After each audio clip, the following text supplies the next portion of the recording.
Λοιπόν, καλησπέρα και πάλι. Καλησπέρα. Συγχαρητήρια για την ταινία. Καλή επιτυχία και όλους για τον διαγωνισμό. Ευχαριστώ πολύ. Πες μας λίγο το όνομά σου και την ταινία που παρουσιάσατε. Λέγομαι Γιώργος Σταγάκης. Η ταινία λέγεται «Ο Δεύοντας στο Λόφο» και τη σκηνοθέτησα. Υπήρχαν προσωπικά βιώματα μέσα από την ταινία αυτή. Η αλήθεια είναι, επειδή δεν έγραψα το σενάριο, δεν υπήρχαν ιδιαίτερα έντονα προσωπικά βιώματα. Αλλά όταν το διάβασα, ένιωσα πραγματικά μέσα μου κάποιες ευαισθησίες από τον φίλο μου που το έγραψε και σκέφτηκα ότι σε κάποια πράγματα ταυτίστηκα και εγώ σαν άνθρωπος και ήθελα πολύ να το υλοποιήσω και να το οπτικοποιήσω σαν σκηνοθέτης. Τι περιμένεις από τη συμμετοχή στο φεστιβάλ? Από το συγκεκριμένο φεστιβάλ. Περίμενα να έρθει κόσμος, καταρχήν γιατί είναι στην Αθήνα, σε ένα προσβάσιμο σημείο. Είναι κιόλας μια πλατεία όπου μπορεί να περάσει κόσμος που μπορεί να μην συνδέεται κιόλας άμεσα με το σινεμά και να τύχει να κάτσει να δει την ταινία. Και χαίρομαι, μου φαίνεται άμεσο, ας πούμε. Πώς θέλεις να ακολουθήσει το επόμενο βήμα της δικής σου της δουλειάς? Η αλήθεια είναι ότι η ταινία τώρα έχει κάνει ήδη ένα φεστιβαλικό κύκλο μια χρονιά, δηλαδή έχει συμμετέχει και σε άλλα φεστιβάλ. Είμαστε πολύ χαρούμενοι που συμβαίνει αυτό και ελπίζω μέσω αυτού του φεστιβάλ να καταφέρουμε να βρούμε και κάποιες άλλες συμμετοχές στην Αθήνα ή στην Ελλάδα μέσα πάλι. Θεωρείς ότι τα πράγματα στο εγχώριο κινηματογράφο αυτή τη στιγμή είναι καλά, υπάρχουν πράγματα που έχουν βελτιωθεί και ποια θεωρείς ότι σηκώνουν βελτίωση? Μιλάμε γενικά για τον ελληνικό κινηματογράφο, για μικρού μήκους ή γενικά για τις παραγωγές? Για τις παραγωγές στην Ελλάδα όσον αφορά τον ελληνικό κινηματογράφο. Θεωρώ ότι αυξάνονται κατά πολύ ευκαιρίες και ανοίγει η αγορά, στο να γίνονται παραπάνω χρηματοδοτήσεις, στο να είναι πιο προσβάσιμος ο εξοπλισμός και οι τιμές, στο να γίνει μια ταινία, ας πούμε, από περισσότερο κόσμο. Αλλά θεωρώ, βάσει επίπεδου, ότι υπάρχουν και πάρα πολλές ταινίες οι οποίες επιλέγονται για λόγους οι οποίοι δεν αφορούν τόσο το πόσο καλές είναι τεχνικά ή καλλιτεχνικά, τόσο όσο αν πουλάνε, το τι πουλάει αυτόν τον καιρό, ας πούμε, και τέτοια πράγματα. Άρα υπάρχει στήριξη, να το πω απλά, υπάρχει στήριξη για εσάς τα νέα παιδιά που ξεκινάτε να κάνετε ταινίες από τον εγχώριο κινηματογράφο, από τον κέντρο κινηματογράφο, από ποιους παράγοντες θα έπρεπε να υπάρχει? Κοιτάξτε, δεν είμαι άμεσα αρμόδιος να απαντήσω ακόμα σε αυτό, γιατί δεν έχω μπει βαθιά μέσα, ούτε καν δεν έχω διεκδικήσει ακόμα κάποια χρηματοδότηση. Έχω κάνει 2 σπουδαστικές ταινίες. Θεωρώ υπάρχουν ευκαιρίες. Νιώθω προσωπική εκτίμηση ότι δεν δίνονται σε αυτούς που τις αξίζουν πάντα. Αλλά επειδή δεν έχω και πολλή εμπειρία μέσα στον χώρο, δεν μπορώ να πω και πολύ μέσα σε αυτό και να είμαι και σίγουρος για το πώς λειτουργούν τα πράγματα. Ουσιαστικά είναι η πρώτη σου ταινία, σωστά? Αυτή είναι η πρώτη, ναι. Ωραία. Ευχαριστούμε πολύ. Εγώ ευχαριστώ. Πες μας και εσύ το όνομά σου και την ιδιότητά σου και την ταινία που δούλεψες πάνω σε αυτή που είδαμε σήμερα. Είμαι ο Δαμιανός Χρυσοχοΐδης, είμαι ο σεναριογράφος και ο παραγωγός του Δεύοντα στο Λόφο. Για πες μας λίγο, ποια ήταν η αφορμή που εμπνεύστηκες τη θεματολογία της ταινίας? Όντας ένα κοινωνικό περίγυρο από φίλους αλλά και συγγενείς που αντιμετωπίζουν το μεγάλο πρόβλημα υγείας της άνοιας, πνεύστηκα να μιλήσω για αυτή με έναν έμεσο τρόπο, αλλά και να μιλήσω γενικά για τη σχέση που έχουμε με τον εγκέφαλό μας και κυρίως με το υποσυνείδητό μας και το πώς λειτουργεί το σώμα μας και διαχειρίζεται όλες αυτές τις πληροφορίες. Οπότε ήθελα κάπως με έναν ποιητικό τρόπο να αποδοθεί αυτό με ένα οπτικοακουστικό μέσο. Αν πεις με μία κουβέντα το νόημα της ταινίας, με μία λέξη, ποιο θεωρείς ότι είναι? Με μία λέξη κιόλας. Με μία φράση. Θα έλεγα το εργοστάσιο του εγκεφάλου μας. Οκ. Εσύ αν μπορούσες να ταξιδέψεις στον χρόνο, ποιος ήρωας θα επέλεγες να ήσουν και σε ποια εποχή?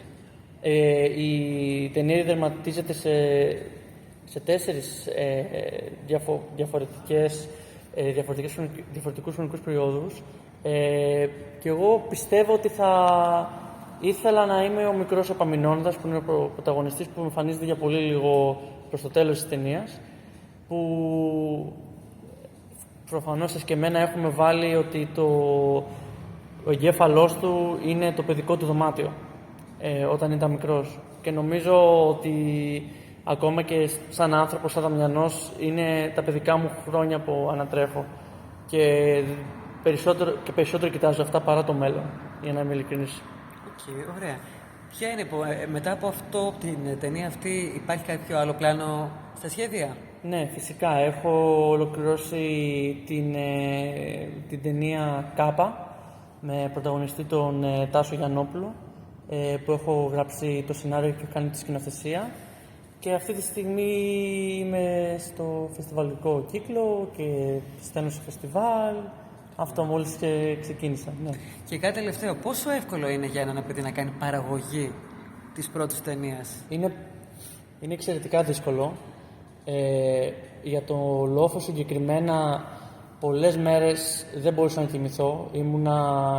Ξύπναγα λόγω άγχους και μιλάμε για μια σπουδαστική ταινία που δεν υπάρχουν τρελά ρίσκα όσον αφορά χρηματοδοτήσεις, γιατί όλα εμείς τα κάνουμε με δικά μας χρήματα, παρακαλώντας τους γονείς μας να μας δώσουν τίποτα από αποταμιεύσεις, αλλά και πάλι έχει τρελό άγχος γιατί υπάρχει τρελή αγάπη για αυτό που κάνουμε και μόνο έτσι μπορούμε να δημιουργήσουμε ως νέοι, έχοντας αγάπη για αυτό το μέσο που είναι ο κινηματογράφος. Καλή επιτυχία. Να είστε καλά, Ευχαριστούμε πολύ. Καλησπέρα και από μένα. Ονομάζομαι Δελημός Άγγελος και εκπροσωπώ την ομάδα η οποία έκανε τον ηχητικό σχεδιασμό στην ταινία Οδεύοντας στο Λόφο. Ποιο είναι ακριβώς το δικό σου κομμάτι? Το δικό μου κομμάτι ήταν ο σχεδιασμός του ήχου. Από τα ρεαλιστικά στοιχεία της ταινίας μέχρι και τα μη ρεαλιστικά. Και ο σκοπός είναι να δημιουργήσουμε ένα σωστό ηχητικό κόσμο, όπου θα ανεβάσει την ταινία και ταυτόχρονα θα μπορέσει να εκπροσωπήσει σωστά την εικόνα της ταινίας. Πόσο εύκολο είναι σήμερα να κάνει κάποιος αυτό το κομμάτι σε μια ταινία, το δικό σου δηλαδή το κομμάτι που είναι πολύ σημαντικό? Θέλει πολλά trial and error. Θέλει πολλή δημιουργικότητα και κυρίως ενέργεια και επιμονή και υπομονή. Αυτό είναι το πιο σημαντικό. Νομίζω τα έχεις, έτσι. Ωραία. Καλή επιτυχία εύχομαι. Ευχαριστώ. Θέλετε να πείτε, να ευχαριστείτε κάποιους ανθρώπους σχετικά με την ταινία, κάτι θέλετε να πείτε προσωπικά? Καταρχήν θέλουμε να ευχαριστήσουμε όλο το cast, όλους τους ηθοποιούς οι οποίοι ήρθαν και μας βοηθήσαν και με το παραπάνω. Και ήρθαν πραγματικά όντως για να βοηθήσουν και νιώσανε το σενάριο και μας ανεχτήκανε με υπομονή σε κάθε γύρισμα. Πες μου και εσύ λοιπόν, αν μπορείς να βάλεις στη ζωή σου ένα τίτλο, αν η ζωή σου ήταν ταινία, τι τίτλο θα βάζεις? Έχω κάνει και μια δεύτερη ταινία που λέγεται Κλιμεντίνη και έχει να κάνει με τη ζωή της μάνας μου. Η μάνα μου όταν ήταν μικρή έπαιζε ποδόσφαιρο και έχει πάρα πολλά χαρακτηριστικά μέσα, ο χαρακτήρας της μητέρας μου και δικά μου. Και αυτό ουσιαστικά. Και περιμένω να δω πώς θα πάει και αυτό. Άρα πώς θα λεγόταν αυτό? Κλιμεντίνη. That's it. Ναι. Τέλεια.